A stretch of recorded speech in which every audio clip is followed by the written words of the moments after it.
Ayun na nga mga kalapatids, ayan. Napakaganda ng sikat ng araw. Kaya ayan, nagpakawala tayo ng mga YB natin. Ito yung pinakakatakutan ng mga fansher, mga nag-aalaga ng mga ibon. Ayan, yung pakawalan yung mga YB, ayan. So ayan, pinakawalan ko sila. So, bahala na sila niya kung saan sila mapadpad. Kung umuwi man o hindi, bahala na sila. Kaya ayan, no, watak-watak ang lipad nila. Alam na alam mong mga YB ang mga ibong lumilipad. Ayan, watak-watak ang paglipad nila.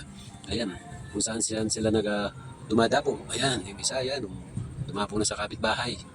Ayun, at ayun pa yung mga iba nasa kabilang building.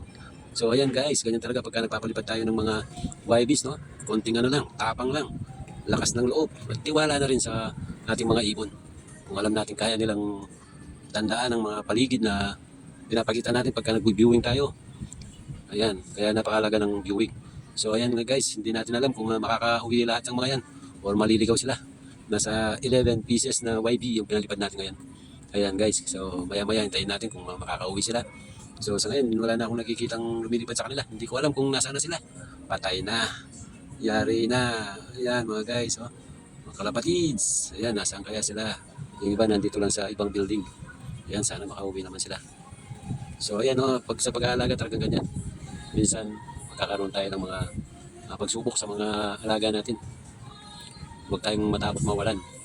Dahil parte na ng pag-aalaga yan. Pag nag-train tayo, sigurado may mawawala. O baka meron namang darating na mas maganda yung mga inibreed natin na magandang linyada yan. Katulad yan, yung mga pinalipad ko, may mga bloodline din, magandang bloodline yan. Mga gandang linyada din. Ayan, yung iba, yan. May dumapo na rito. Sana magsunod-sunod na yung pag-uwi ng iba. Susundin na kung sino man itong ano to. So ayan guys, no, ilang minuto bago tayo naghintay, no. Ayan. Napakaganda ng mga pinakita ng ating mga YB. Ayan, salamat naman at nakauwi sila lahat. Ayan. So hindi ko pa pinakain ng mga yan. Minsan mga pasaway kasi. So kahit na gutom ang mga yan, tawagin ko, hindi sila kagad pumapasok. Siguro na overfeeding lang ako sa kanila. Kaya minsan, pag pinakawalan ko sila, ayaw pa nila. Kaya mas gusto pa nilang mag-stay sa labas. So ayan guys, pag magpapalipad tayo, kailangan huwag tayo mag-overfeeding. Try natin yung one-day feeding. Pwede rin siguro yan dahil yun yung mga napapanood natin sa YouTube, Facebook, kung anong ginagawa nila sa mga may katigasan ng ulo pagka pinalabas at ayaw makinig sa tawag ng mga amo nila. Kaya ang ginagawa nila, one-day feeding. At kukunti lang, huwag masyadong puno. Ayan, ayan si Checker. Yan. Yan ang pinakaunang dumapo sa landing board natin.